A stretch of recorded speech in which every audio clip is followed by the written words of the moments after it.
څو ورځې وړاندې د پاکستان د پوج ترجمان ډي جي S P R چې کومه دی یو خبري غونډه کې خبره کړې وه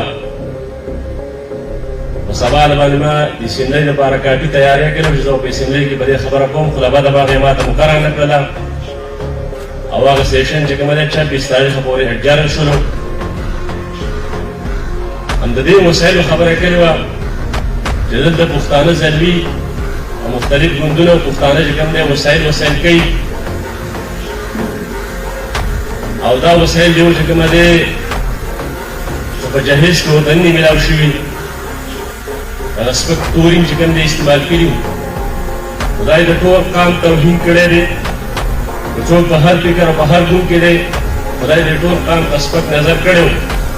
ما د هغې جواب داسې وه چې اول خو ته چې په کوم منصب باندې ناست یې